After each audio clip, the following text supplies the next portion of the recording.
Well, evening, everybody. I am substantially shorter than the guy that's usually here. I was going to say, if you guys don't know, Matt Lewis is relatively tall, if you're new. I pick on him because he's in security, and at the father-daughter ball, I always ask him, I said, so do you ever feel like you're just cheating? Because he actually, when he stands and looks over the crowd, he's above everybody. It's like, so you can just see everything. You don't even need a tower. Anyway, that totally random. Had nothing to do with the study, but be sure you pick on him. He's sick again, because this is the ministry by ridicule. We should pray for him too, but so today I was up in Prosser teaching this morning, and you guys don't, I'm Nick, by the way. So the story is always that if somebody calls an ass, I'll say yes if I'm available. So I got a text and got asked to come tonight, and I'm like, yeah, I can teach. I just taught this morning, so I'll just reteach that. That didn't work. God always has a different plan, right? I'm like, so Lord, I'll just reteach what I taught this morning. He goes, or you can teach something else. So we're going to be in Matthew today. Matthew 20, verses 17 through 34.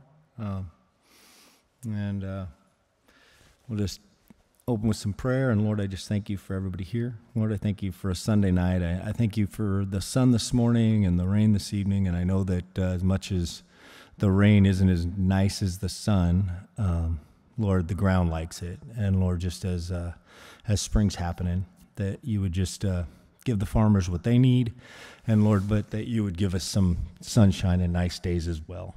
And Lord, that you would just go before us this week. Lord, that you'd put appointments in our path. Lord, that you would lead and direct us. Give us your eyes to see people. Give us the words they need to hear. Give us your ears to hear what they need, Lord. And just guide us and direct us, Lord. Fill us up with your Spirit. Walk among us tonight. Speak through me, Lord. Speak to me. And I pray all this in Jesus' name. Amen. So, Matthew 20 is just kind of a random place to start, but it's the third time Jesus predicts his death and resurrection. And I think a lot of times his disciples, we kind of look at him and go, wow, they were checked out. But I think a lot of times we're checked out.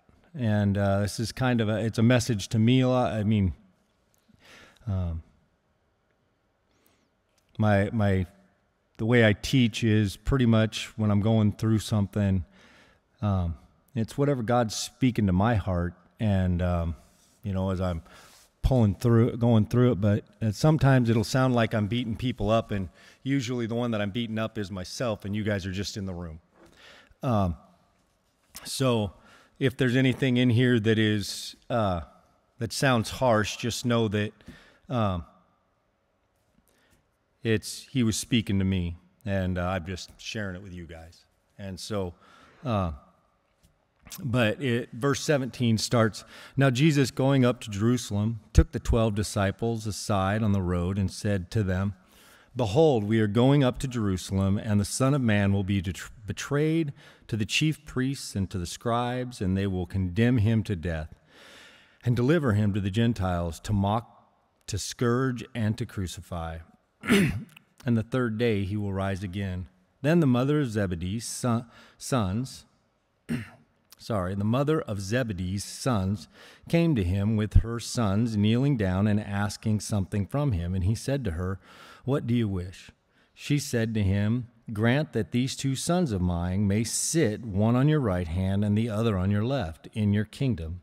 But Jesus answered and said, you do not know what you ask. Are you able to drink the cup I'm about to drink, and be baptized with the baptism that I am about to be baptized with? And they said to him, we are able. So he said to them, you will indeed drink my cup and be baptized with the baptism that I am baptized with. But to sit on my right hand or my left hand is not mine to give, but it is for those for whom it is prepared by my Father. And when the 10 heard it, they were greatly displeased with the two brothers. But Jesus called them to himself and said, "You know that the rulers of the Gentiles lord it over them, and those who are great exercise authority over them. Yet it shall not be so among you. But whoever desires to become great among you, let him be your servant. And whoever desires to be first among you, let him be your slave. Just as the Son of Man did not come to be saved, but to be served, or but to serve, and to give his life a ransom for many." Now, as they went out of Jericho, a great multitude was following him, and behold, two blind men sitting by the road, when they heard that Jesus was passing by, cried out, saying, "Have mercy on us, O Lord, Son of David." Then the multitude warned them that they should be quiet, but they cried out all the more, and saying, "Have mercy on us, O Lord, Son of David." So Jesus stood still, called them, and said, "What do you want me to do for you?" They said to him, "Lord, that our eyes may be opened." So Jesus had compassion and touched their eyes, and immediately their eyes received sight, and they followed him. And so verse 17, starting in verse 17, Jesus is with his disciples, right? He's getting ready to go back to Jerusalem, and he took his 12 disciples aside on the road. And so he took the 12 guys that he cared for the most. I shouldn't say cared for the most, but had the best relationship with, that he had been pouring into these guys. Because when Jesus moved, right, every time we hear about Jesus moving across Israel through the whole story, he's always got groups of people with him, right? But these 12 were with him, and they were the ones that he taught. They're the ones that asked him specific questions, and they got down to the root of the matter a lot of times. And the thing is that what Jesus says to them, these are his friends. These are the guys that he's been pouring into for years. And what he says to them is,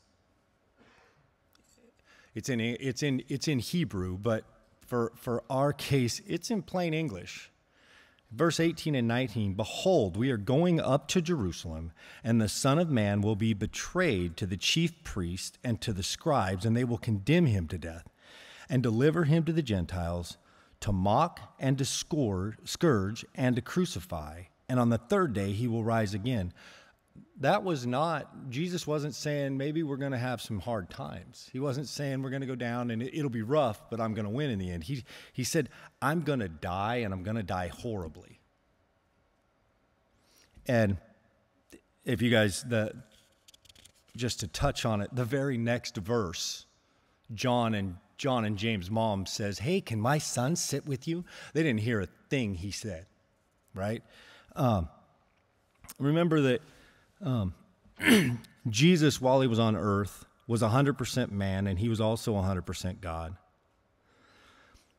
But through all of his ministry, he put his power aside. That doesn't mean that he at no time had the power. It's that when Jesus says he understands our pain, it's because he didn't use his power to shield himself from the pain of being a man. This morning I was teaching on Mark, and we talked about, so when Jesus was born, 100% God, he was born, he wasn't born, Mary didn't give birth, and he stepped out of the womb and taught Bible studies. He didn't step out of the womb reading a book. He didn't step out of the room and walk around. He was born and wrapped in swaddling cloth. Right? That wasn't because the power wasn't there. It's that he had set his power aside, and he allowed the creation to teach him. He allowed the creation to teach him how to talk, how to walk. Now, how all of that setting aside works, I think Mitch says it like, "I will explain it completely the day after the rapture." But know that happened, right? Jesus set his power as God aside and allowed himself to be in the creation. And in this moment, when Jesus goes through the crucifixion. This is not Jesus. Jesus knows it's coming. And he is not sprinting for this finish line. He knows it's coming, and he knows what's going to happen, and he knows how it's going to go on. And it's a hard thing. And his disciples have a picture in their head of what Jesus the Messiah is. And no matter how much he tells them the truth, they have a picture of what they think the Messiah is. And that's when you get to, so I should say in Matthew 16 through 25 is another place where Jesus says, Jesus said to his disciples, if anyone desires to come after me, let him deny himself, take up his cross, and follow me. For whoever desires to save his life will lose it, but whoever loses his life for my sake will find it. And guys, just like the disciples, we listen, but we don't hear, right? They listen to Jesus say these things. Like I said, that's the third time Jesus tells them that he's going to go to Jerusalem and be crucified. And they don't hear it, right? They grew up so they grew up as good Jews and being taught by rabbis, and there was a certain picture they had of what the Messiah looked like. And Malachi 4, verses 1 through 3 is one example of what that is. He's going to come and conquer. For behold, the day is coming, burning like an oven, and all the proud, yes, all who do wickedly will be stubble. And the day which is coming shall burn them up, says the Lord of hosts, that will leave them neither root nor branch. But to you who fear my name, the Son of Righteousness shall arise with healing in his wings, and you shall go out and grow fat like stalled calves. You shall trample the wicked, for they shall be ash under your soles of your feet. And on the day that I do this, says the Lord of hosts. So that's the narrative that his disciples, it was ingrained. It was theirs. That was who they thought Jesus was. And no matter how much Jesus said, that's not how this is going down. That is not this coming. That is not what I'm here to do. They wouldn't hear it. And so literally, and like I said earlier, literally right after Jesus tells them he's going to be crucified, it says, and the third day he will rise again. Then the mother of Zebedee, the mother of Zebedee's son, came to him, right? So, that's how she just like, oh, that's nice. Hey, can my son sit with you in the kingdom that we're going to go to Jerusalem and you're going to be the king? Can they sit with you when you conquer everybody? And so that is the verse 20 and 21. The mother of that is a tongue twisting thing to me. The mother of Zebedee's sons came to him with her sons, kneeling down and asking for something from him. And he said to her, what do you wish? She said to him, grant these two sons of mine may sit, one on your right hand and the other on your left hand, in your kingdom. They didn't hear a word he said. And it's not because they weren't listening. It's that it didn't fit what they wanted. When one of the times when Jesus says he's going to go to Jerusalem and be crucified, Peter confronts him and says, not so, Lord, you can't do that. And what did Jesus say to Peter? He said, get behind me, Satan, which is Jesus knew where he needed to go. And his disciples really didn't want that to be the finish line because they didn't understand it. And I think very often, very, very often, we don't understand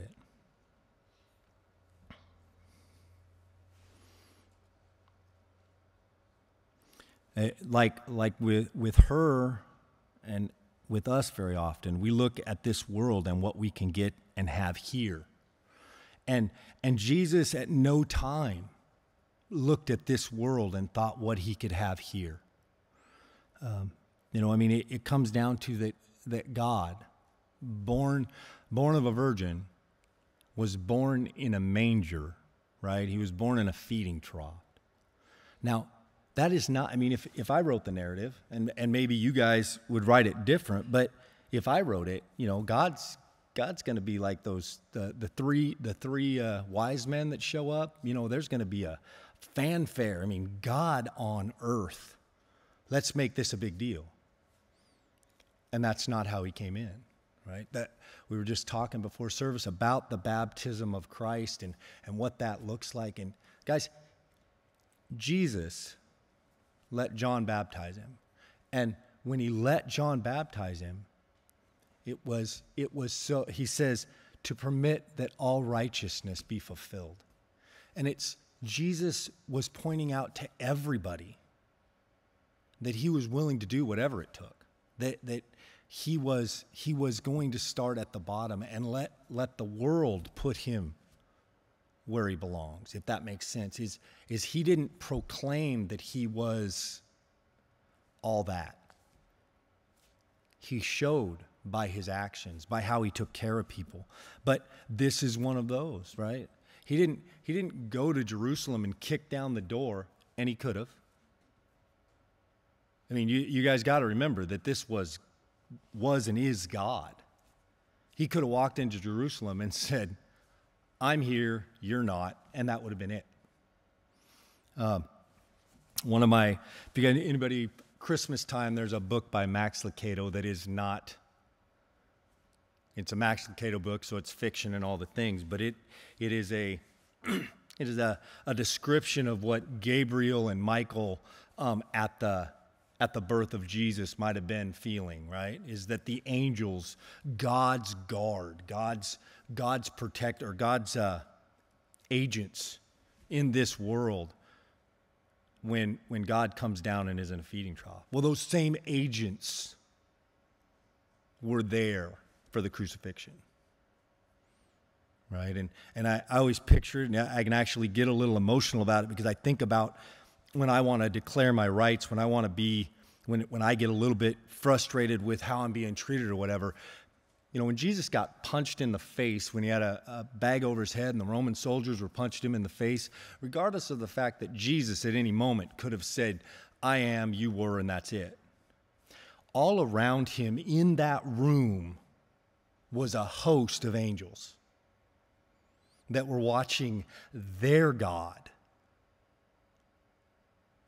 be beat by his creation. And you know that if I'm in that room, and I'm definitely not an angel, but if I'm in that room, I'm like, say anything and we'll kill them all. Just clear your throat. Swords are out, they're done. And Jesus knew why he was here. And that's why we're here. Jesus was here to save those Romans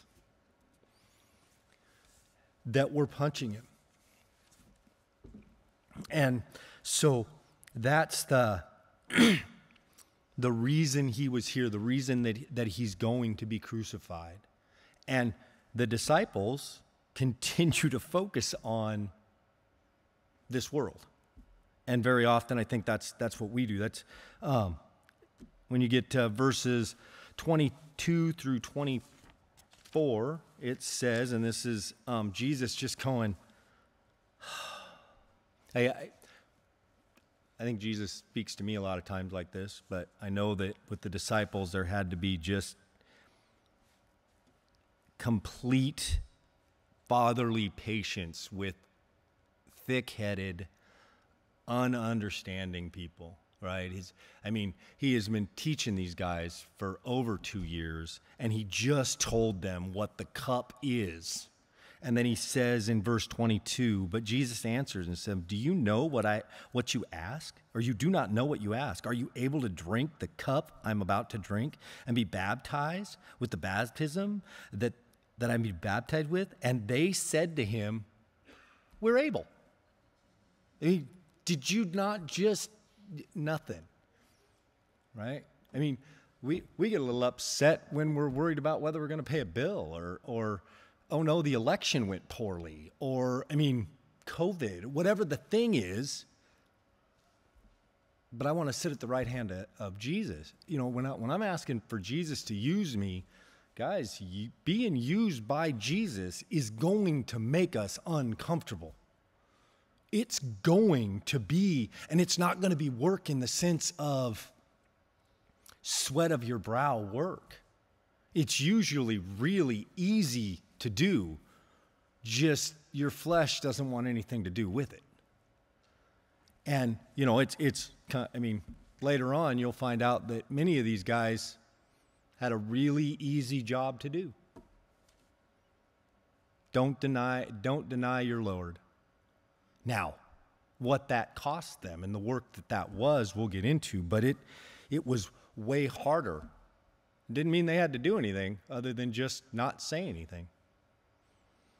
So he goes on in verse 23, and he said to them, "You will indeed drink my cup and be baptized with the baptism that I am being baptized with." So yeah, everything you guys see, you're going to get it. But to sit at my right hand and on my left is not mine to give, but it is for whom it is prepared by the Father. And that is that don't worry about where you're going to end up. You're with me. And yes, we're going to go through some suck, but you're with me. And now, his tent, so remember there's 12 of them, and the two's mom kind of tried to get the ear of Jesus and do some networking. And then when the 10 found out, the 10 heard it, and they were greatly displeased with the two brothers, right? So just like, shockingly, that would be the first fellowship of believers, and there was dissension among the 12. So, that sound like any church you've ever been to? Right? So, you know, it's when it's that old line, if you ever find a perfect church, don't go there, you'll mess it up. Because we are all a bunch of sinners. And as much as John and James had lots to offer, they had ambition. And they had desire to be, to grow in power and prestige. But they had no idea what they were claiming to be ready for. So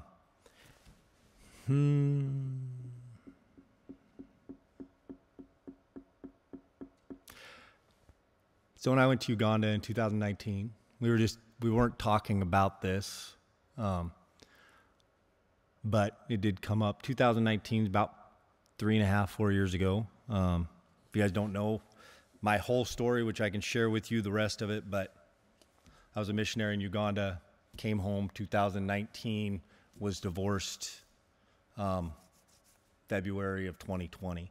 Whole lot. There's a whole lot to that story. If you're interested, I'm more than happy to share the rest. But something very stupid came out of my mouth in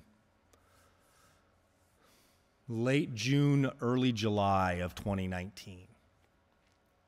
I was excited to get back. I'd been here doing an outage, and I was getting back to Uganda. My ex-wife was in Uganda, had been there for about 3-4 weeks, and I was excited to get back, and I could see all the things. We'd been there since 2018, and I could see all the stuff that God was getting ready to do, right? And I was excited to be involved, and I was ready for the fight,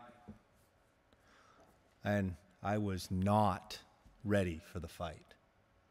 And I said something, not mostly just out of pure and utter, John, I am ready. I can handle it. Because I had counted I had sat down and we had written it out, and I knew that we were prepared. I didn't see the chink in our armor. And I said something to the extent of, if you're going to fight like you're and this actually came out of my mouth so everybody can laugh, right? Because it really sounds stupid when I say it up here. But if you're going to fight like you're the third monkey on the boat on Noah's ramp, and it's starting to rain, right? that idea is that I, in myself, had the ability to fight that fight. And at that moment, I lost that fight. I didn't know I was in a fight. I didn't know the fight that I was in. But I got excited about the work God was doing, and then I got the idea that I had something to do with it. Right? And that is John and James.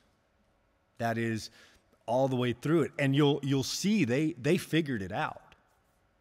That it's Jesus. It's all Jesus. It's his grace. It's his power. And it takes getting knocked down and getting yourself in that position. Matthew 19:28 says, "Assuredly I say to you that in the regeneration, when the Son of Man sits on the throne of his glory, you who have followed me will also sit on 12 thrones, judging the 12 tribes." Now, John and James loved verses like that. Peter loved verses like that. When Jesus said stuff like that, you could hear them. You could hear the cheers, right? Look, we're going to sit on the 12 thrones. The trick is how they got to those thrones. If anybody doesn't know, the 12 disciples, minus one, Judas Iscariot, betrayed Jesus, and he hanged himself. But James was beheaded. Peter was crucified. Philip was crucified. Andrew, Jude, and Bartholomew and Simon were crucified. Thomas was speared to death. John was cast into a pot of boiling oil and didn't die. So he was sent to live on an island alone. That's how they made it to the thrones. Now, that wasn't hard work, right? But it was brutal. And the point of what I'm saying is that when God asks us to move forward, he's going to give us the power to do it, and he's going to give us the direction to do it. But it's not to improve our life here on earth. It doesn't mean that we can't have a good life on here on earth. But that good life on earth is a byproduct of following what he's asking us to do. Doesn't he want us to be happily married? Yes. Does he want to take care of us? Yes. Does he want us to be happy? Yes. But as a byproduct of following him. And that is a matter, right? It is you go where I tell you to go, and there is huge blessing in that direction. But if what you go after is the blessing, you're going to miss where I'm telling you to go. And that's with John and James, right? John and James said, yeah, we are able to take it. He said, well, you're going to take it, but not how you think. And they got to the end of their lives, and when you read the Book of Martyrs and the story of James being beheaded in the Book of Martyrs talks about the man that accused him and got him beheaded was so moved by James's forgiveness of his accusations that he ended up following James and being beheaded at the same time. So their deaths, Peter was crucified upside down because he didn't feel worthy of being crucified by his Lord. And these are legends of the early church, but the point is that these guys died in a way that his disciples, before they were filled with the Spirit, would have run off screaming about. You know, it's James or John and Peter get beaten and came home saying praises about being able to be beaten for their Lord. Right? This is not after they were filled with the Spirit, a completely different group of guys. In Luke 12, verse 11 and 12, it says, "Now, when they bring you to the synagogues and magistrates and authorities, do not worry about how or what you should answer or what you should say, for the Holy Spirit will teach you in that very hour what you should say." And that do not worry, right? It's our requirement in all of being a Christian, our requirement is to be willing. Sometimes it is just to be willing to be made willing, if that makes sense. It's Lord, I want to do what you want me to do. Guide me, direct me, show me where, and then help me do what you want me to do. It is that continually dying to the flesh, and that sounds, I don't know, churchy. So I'll try to explain what I mean by that. That is, there are things that will matter in 500 years. There will be things that matter in 10,000 years. And I'm telling you, the only thing that will matter in 10,000 years is what you did with Jesus. Period. And that, if we can get that through our head, right? The amount of struggle we're willing to work with. That's when I was going through my divorce, and I use that as because I made it to the other side of it, I can look back on it and see where God was just all over it and carrying me. But there never was a point that I thought the option was to walk away. Because no matter how sucky it was, I knew what it was like without him. I got saved when I was 30, and when I was 30, I had a list, and I had everything I wanted. I was married, I had kids, I had cars, I didn't have millions of dollars, but I didn't want millions of dollars. I wanted a good job, I wanted a decent house, I wanted decent cars. I had a wife and 2 kids, and I wasn't content. And that's, as a 30-year-old, that's really the word I used back then, is I would lay in bed at night and think, why am I not, I can't think of why I'm not happy. Why am I restless? And I'd love to say I was this smart guy that went, I need Jesus. I had no idea what I needed. I just knew that I didn't have it, right? At that time, I didn't drink. I wasn't out partying all the time. I had a good life, and I wasn't happy, and I couldn't put my finger on what it was. And then fast forward to giving my life to Jesus, and he was who I was missing. So then fast forward to 2019, 2020. The one thing I knew is I could have all of my life back and not have Jesus, and I was going to be miserable. So the only thing I knew I needed was Jesus.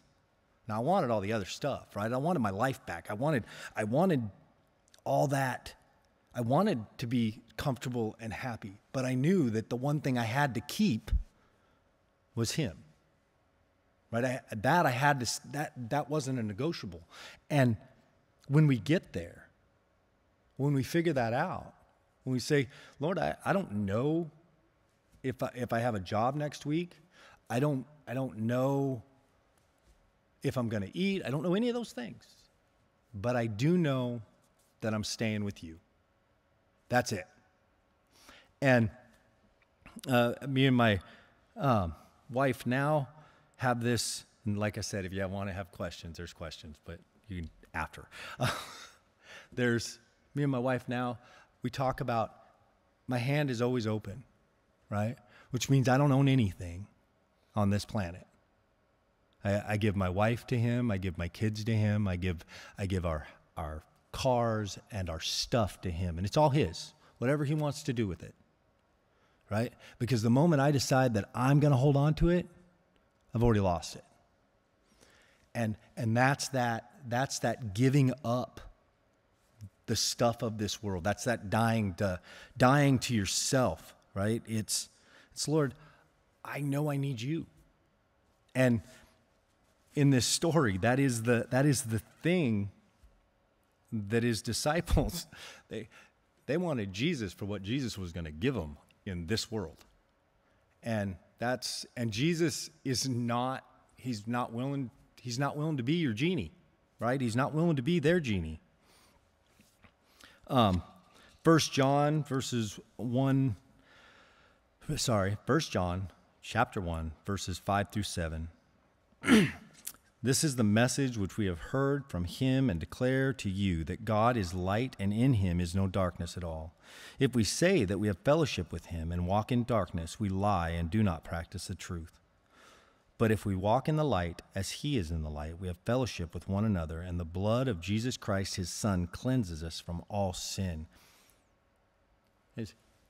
Our life should be lived out loud in the light, and that is that we are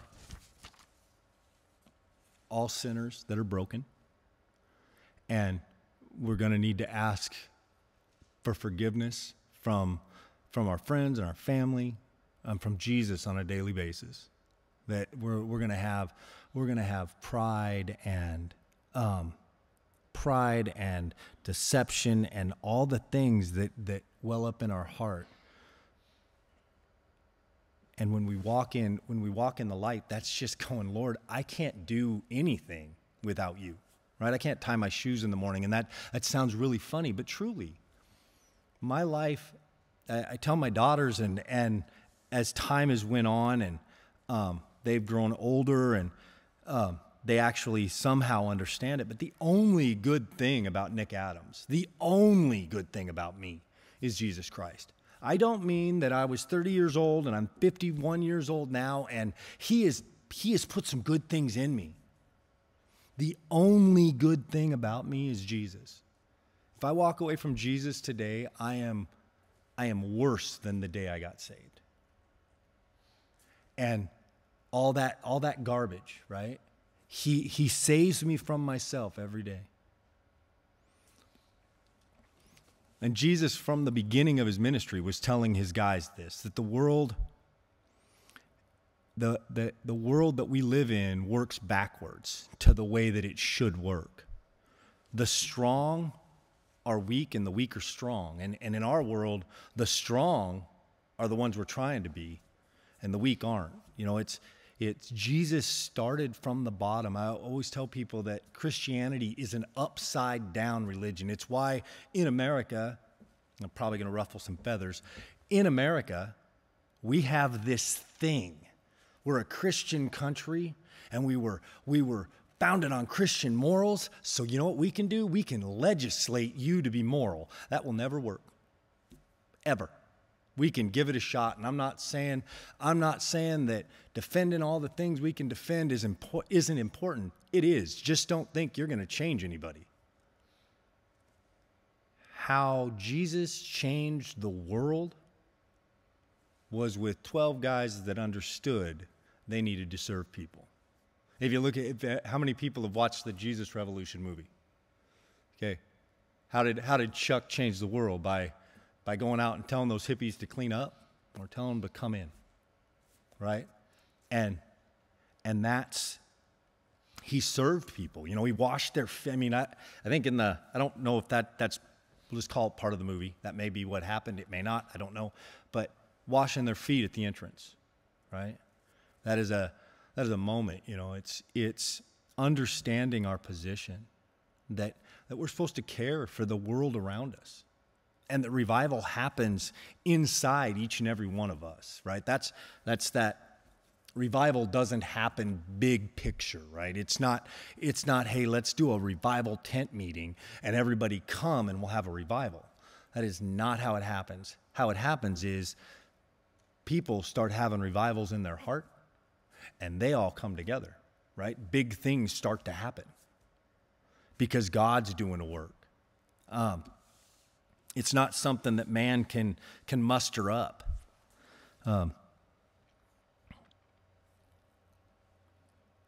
And to remember that when we're reading the Bible, that Jesus wrote the Bible through the Spirit, through men, quickened by the Spirit, and he understands how the world was made because he made it. He understands the rules because he made them, right?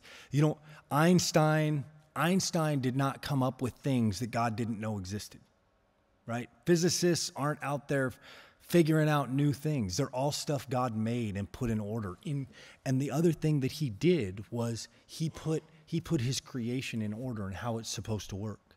And how it's supposed to work is we are supposed to take care of one another. And in taking care of one another, we will be taken care of. But if what we worry about is taking care of ourselves, like John and James, we miss taking care of who we're supposed to be taking care of, which is each other. If that jumbled mess sounded somewhat understandable. It's worry about caring for other people. Worry about how we can serve others and what we can do for others. And you'll be taken care of because you'll be where God wants you to be. And then all I have to do is trust Jesus, right? And he'll take care of me in that. That's when we went to Uganda in 2018, we moved and that was a great time, but we're getting ready to go and we've got $200 for airplane tickets home and visas and everything. It was $1,200 a month was what we needed for support. And we're 2 months from going and we have, $200 is what we have pledged, right? And my board was a little panicky and they were like, what are you going to do? I said, well, we're going to go to Uganda. Like, well, what are you going to do? I said, well, we aren't going to starve, right? It's going to be harder, but and God completely covered that, right? He never gives me money, unfortunately. He never gives me the money for stuff like that early, right? That was when we over the 2010 until we left in 2018. We had been back and forth to Uganda probably 18 times, and I always had to write checks or to put deposits down for airplane tickets, and I didn't have money to pay for it. I mean, I didn't write bad checks, but I literally we would put like, okay, so we have to have this much money by this date, and I have to put the deposit down, and I have no idea where that money's coming from. Now, the money was always there, but it never came early. You know, God never gave the money like 2 months early. It was usually 2 or 3 days early, right?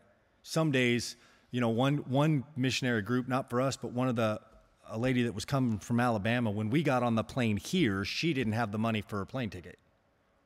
And she was flying out like 6 hours later. And she met us in Uganda, right? Because God doesn't have to come, he doesn't give us the money early because he knows the money's there. He knows where it's coming from. And that's that. If God's telling you to do something and you know he's telling you to do it, you know, be prayed up, be in your word, know he's speaking to you, and then do it. If you think about the things in the Bible that God told guys to do, he didn't tell Noah where to get the money to build the ark. He just told him to go build the ark, right? So if God asks you to do something, get solid ground under your feet, know that he told you, and then go, right? I don't know where that part was, but that's something that over the years is just God always answers. His plan is bigger than mine, and he knows how to do what he's asking to be done. You know, he doesn't ask me to do something and then I get into trouble and God goes, oh, well, how am I going to fix that? I don't know. You know, I mean, that's the awesome thing with having God on our side, right? Is that when he asks us to do something, he already knows all the answers. Ours is just to walk through the doors as he directs. Verses 25 through 28, but Jesus called them to himself and said, you know that the rulers of the Gentiles lord it over them, and those who are great exercise authority over them. Yet it shall not be so among you, but whoever desires to become great among you, let him be your servant, and whoever desires to be first among you, let him be your slave. Just as the Son of Man did not come to be served, but to serve, and to give his life a ransom to many, or for many. So we just went through that it's bottom up, and that we're supposed to serve others. And we can't say, and there's a scene in Acts where Peter's vision, Acts 10, verses, let's see, we'll skip down. No, we'll just say verse 9. The next day they went on their journey and drew near the city. Peter went up on the housetop and prayed about the 6th hour. Then he became very hungry and wanted to eat. But while they made ready, he fell into a trance and saw heaven open and an object like a great sheet bound in 4 corners descending to him and let down to the earth. In it were all kinds of 4-footed animals on earth, wild beasts, creeping things, and birds of the air.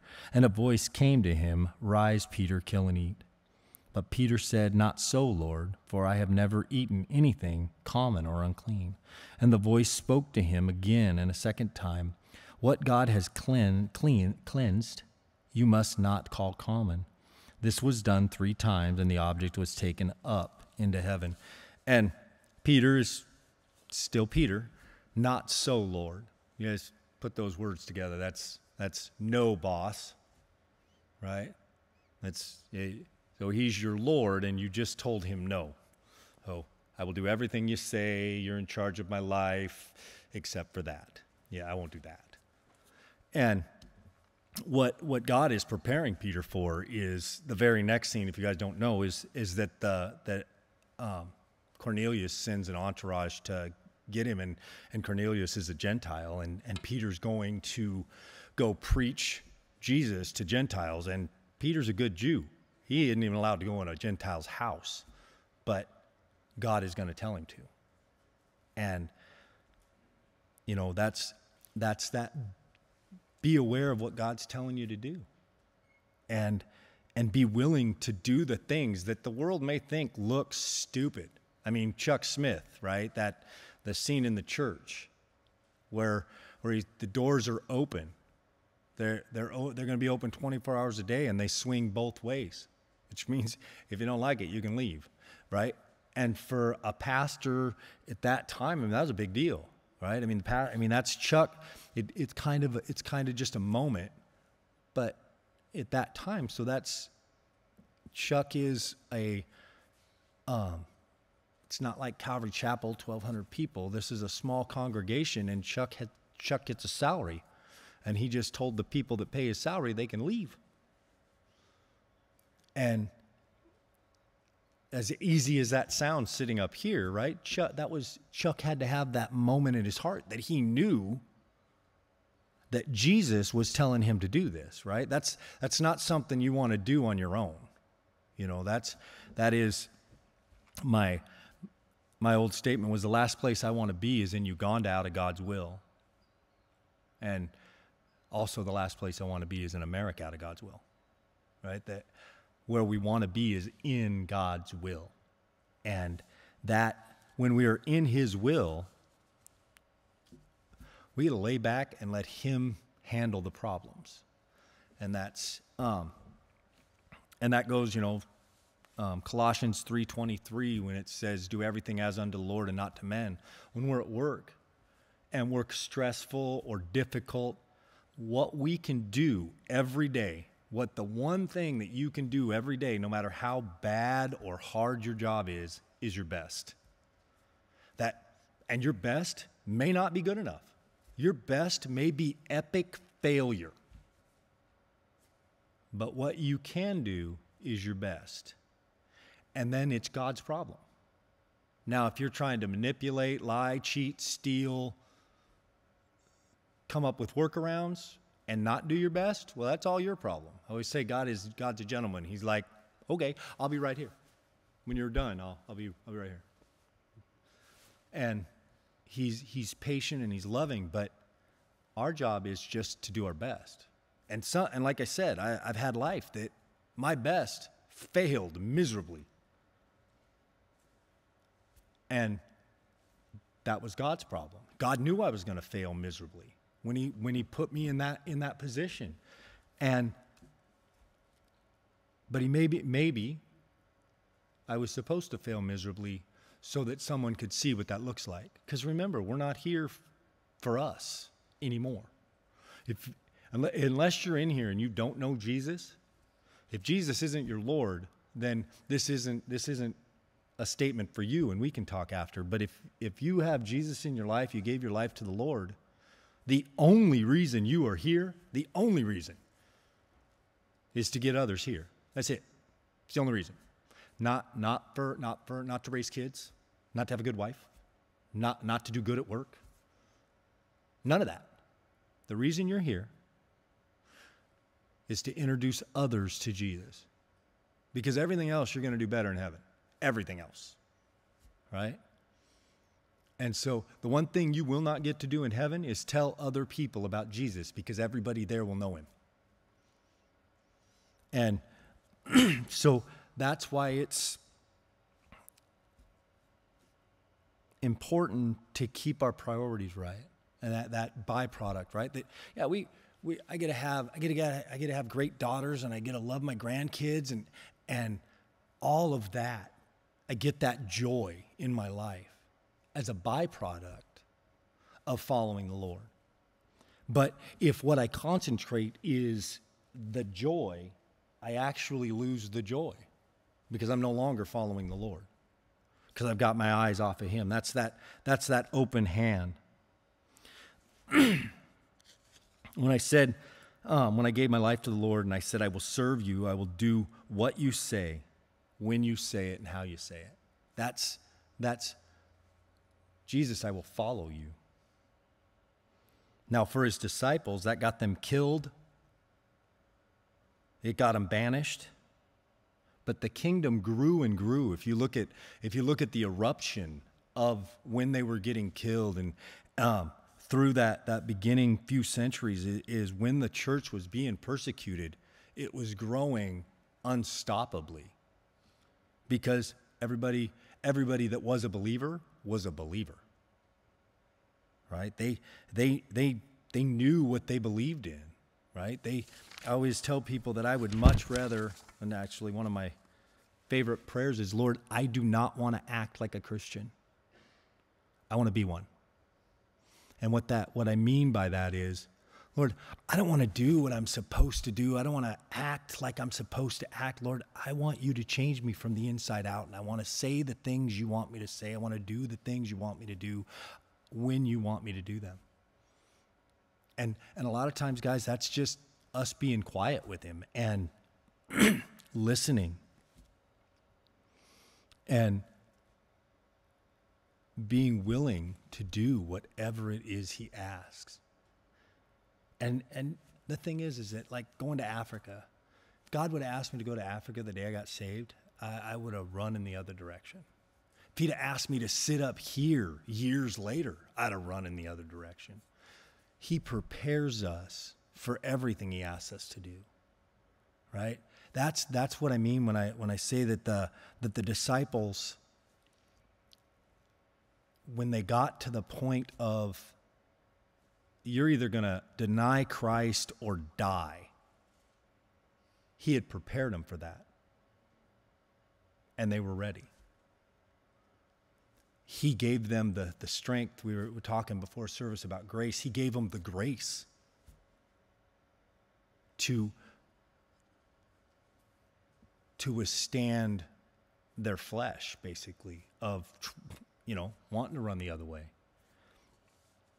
And then I like that the end of this chapter is just such a good picture of after Jesus is probably frustrated with all of his guys and the people around him and all the, it shows all the garbage that was all around Jesus and how Jesus just continued to be Jesus and how we're supposed to be all the time. verses 29 through 34 says, "Now as they went out of Jericho, a great multitude followed him. And behold, two blind men sitting by the road, when they heard that Jesus was passing by, cried out, saying, 'Have mercy on us, O Lord, Son of David.' Then the multitude warned them that they should be quiet. But they cried out all the more, saying, 'Have mercy on us, O Lord, Son of David.' So Jesus stood still and called them and said, 'What do you want me to do for you?' They said to him, 'Lord, that our eyes may be opened.' So Jesus had compassion and touched their eyes, and immediately their eyes received sight, and they followed him."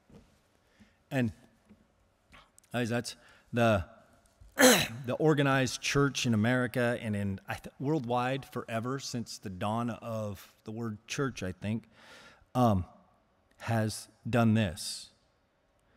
The multitude warned them that they should be quiet. You're disrupting our peaceful worship time with Jesus. You know, Jesus is, be quiet. And Jesus is like, his reason for being here is taking care of people that can't see. And that's ours, guys. That's what he's given us to do, is to teach blind people. And they're blind. They cannot see unless he opens their eyes. Right? You will never argue somebody into the kingdom. You can introduce them to Jesus. And what I mean in that is, as Christians, a lot of times, especially in America, I think we don't give ourselves enough credit for the knowledge that we have. In America, anybody in this room, if you have sat under Steve for any length of time, if you have listened to radio Bible studies, if you have grown up in America with a Bible anywhere near you, you are a Bible scholar in 3/4 of the world compared to the knowledge that 3/4 of the world has. You know, in Uganda, they know Jesus, right? If I'm going to teach anything, if I'm going to teach out of the Old Testament, and I'm just going to like my little reference to Noah, if I'm going to teach that, I got to go back to Noah and show them who Noah is. I have to back up and teach them anything I'm going to reference. I have to read it because they don't know who it is. It's totally random. I read the first 2 chapters of Job, and I read it in a Sunday service, and I don't remember what the rest of the teaching was on that day, but I was really reading it kind of as a object lesson kind of idea. And when I looked up, so I'm reading it, and there it takes, probably reading those first 2 chapters probably took 7-8 minutes because it's translated, right? So I'm reading, and then I got a translator, and we go back and forth, and we get through it, and I look up, and there's probably, out of 60 people, there's probably 20 of them that are crying. And there's tears all over the place. Because for us, when I say Job, you know what I'm talking about. You know who that is. You know, that's somebody that had a hard time. In Uganda, that was a story many of them is first time they'd heard it. And that is the saddest thing you could possibly hear. That man lost everything in a moment. And as a Ugandan, they knew people that had lost everything like that. So it's literally, we take for granted our knowledge. And then we get upset with people that don't know, right? There's guys that I work with, and I do care for them. But just to have a conversation about Jesus is me and a guy were having a conversation, and I was picking on him because he was using the Lord's name in vain. And how I do that is when you say GD, I say, really, do you want him to do that? Because if you do, I need to move desks, right? I don't, that lightning, thunder, because, well, you can't really believe the Bible. And so we got to have that conversation. And then in this conversation, he tells me that the Catholics have been persecuting the Jews since before Jesus.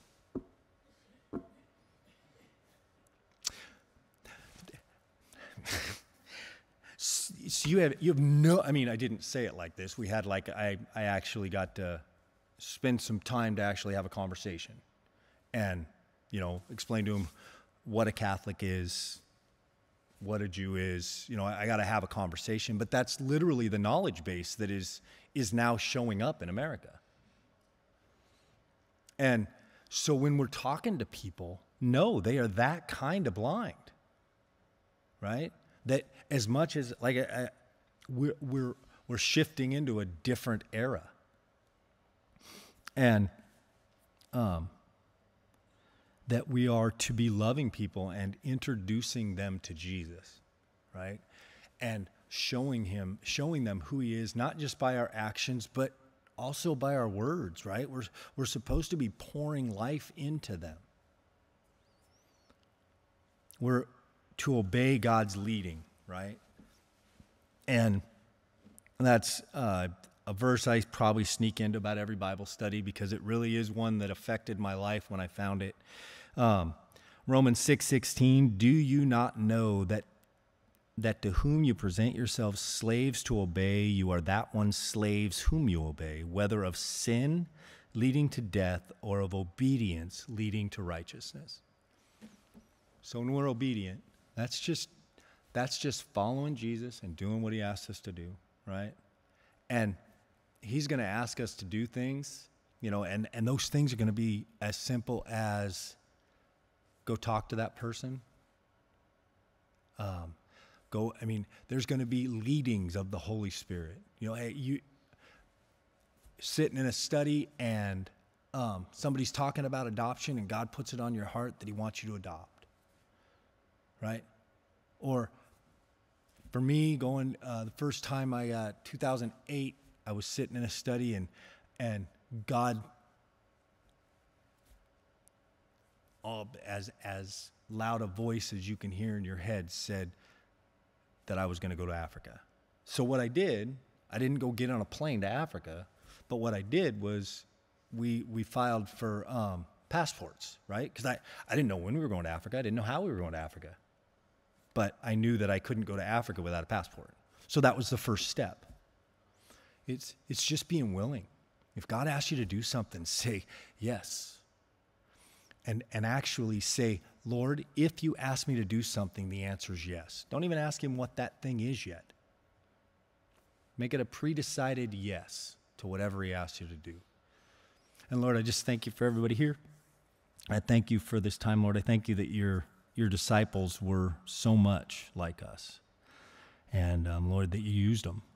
And you used them to change the world. And Lord, that you would do that here, Lord, that you would work with each and every one of us to change the job sites and the families and the acquaintances and the just the things we touch every day and the people, Lord, that we would make a difference, that we would be lights in a dark world. And I pray all this in Jesus' name. Amen.